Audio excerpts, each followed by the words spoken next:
बच्चों की भी प्रेस कॉन्फ्रेंस हुई थी इससे पहले, तो कुछ लोग इतने अक्लमंद थे, उसमें कई बच्चों ने कहा था ये शायद पहला मौका होगा कि एक बाप अपने बेटे का जुमला यहाँ नकल करेगा। मेरे बेटे ने उस प्रेस कॉन्फ्रेंस में कहा था हाफिज कर्नाटकी एक बहुत बड़ी किताब है और उनकी जितनी किताबें अब तक शाये हुई है वो उस बड़ी किताब के औराक हैं, लेकिन उस अक्लमंद आदमी ने इसी जुमले को उड़ा दिया।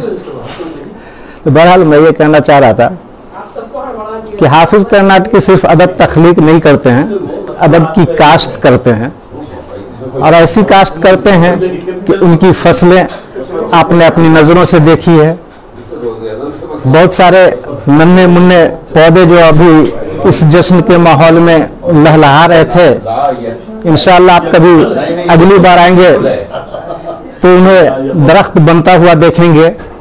वो जिस खुलूस से काम करते हैं, ख़ास तौर से बच्चों को जिस तरह वो अदब से या ज़बान से जोड़ने की कोशिश करते हैं, ये कोशिश हर तरह काबिल सताइश है।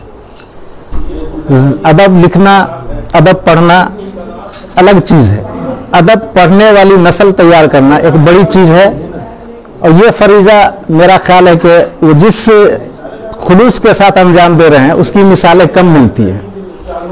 हाफिज कर्नाटकी को मैं कई सालों से देख रहा हूँ, अदब के नाम पर, अदब अतफाल के नाम पर, बच्चों की तालीम तरबियत के नाम पर, बच्चों के अदबी ज़ौक़ की नशो नुमा के नाम पर जिस तरह वो अपना वक्त, अपना पैसा, अपनी मेहनत सर्फ करते हैं, उसकी मिसाल कहीं नहीं मिलती है।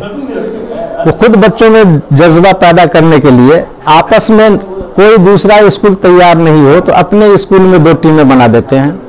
जो मुकाबला करते हैं उन्हें बड़ा से बड़ा इनाम देते हैं, 50,000 25,000 इनाम देते हैं। जज्बा बाकी रहे, जिंदा रहे।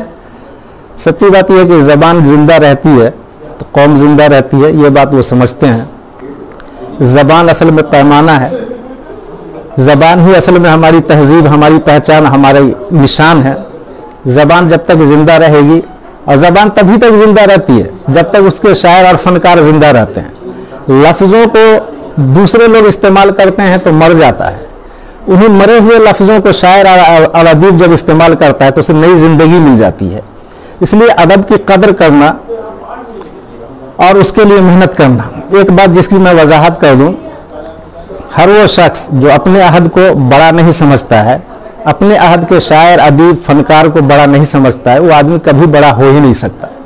मीर तकी मीर इसलिए नहीं बड़े हो गए थे कि लोग उसको बड़ा शायर मान लिए थे, वो अपने अहद को भी बड़ा समझते थे। जो लोग अपने अहद को बड़ा समझते हैं, अपने अहद के फनकार को बड़ा समझते हैं, वही बड़ा बनते हैं, वही बड़ा शायर फनकार पैदा करते हैं, वही लोग बड़े होते हैं। तो ये खूबी है हाफिज कर्नाटकी में कि वो बच्चों को कहीं ना कहीं ये बताते हैं कि तुम्हारा अहद बड़ा है, तुम्हारे दरमियान जो लोग आए हैं, तशरीफ़ लाए हैं, वो बड़े हैं। और जब बच्चे इस बात को मान लेते हैं कि अहद हमारा बड़ा है, हमारी जिम्मेदारियाँ बड़ी हैं, हमारे दरमियान जो हजरात तशरीफ़ लाए हैं वो बड़े हैं, तो उन जैसा बनने की कोशिश करते हैं तो उनके बड़ा बनने के रास्ते हमवार हो जाते हैं। ये इस तरह की चीज़ें हैं जो बहुत कम देखने को मिलती है। उसके अलावा ये बड़ी खूबी की बात कही जाएगी कि डॉक्टर हाफिज कर्नाटकी की 30 साल की मेहनत का समर है कि इतने बड़े बड़े लोग, इतने बड़े बड़े प्रोफेसर हजरात, स्कॉलर्स यहाँ तशरीफ़ लाए। अगर उनकी मेहनत किसी काबिल ना होती तो गालिबन प्रोफेसर इर्तिज़ा करीम, एजाज अली अरशद या प्रोफेसर दबीर साहब या कादरी साहब या मुश्ताक हैदर साहब, जगह जो दूसरे बड़े प्रोफेसर और स्कॉलर यहाँ तशरीफ़ लाए हैं, वो नहीं आते। जाहिर से इन लोगों को बुलाने वालों की कमी नहीं है, इनको कहीं जाने के लिए वक्त निकालना मुश्किल होता है। अगर यहाँ तक आए हैं, तशरीफ़ लाए हैं, तो इनका मतलब है कि उनके दिल में भी उनके काम की कोई ना कोई इज्जत रही होगी। उन्होंने भी महसूस किया होगा कि ये जो काम कर रहे हैं वो काम अहम है, बुनियादी है। और ऐसे लोगों को सपोर्ट करना, सच्ची बात यह है कि उर्दू को सपोर्ट करना अपनी ज़बान की तरक्की के लिए राहें हमवार करने के बराबर है। बहुत बहुत शुक्रिया।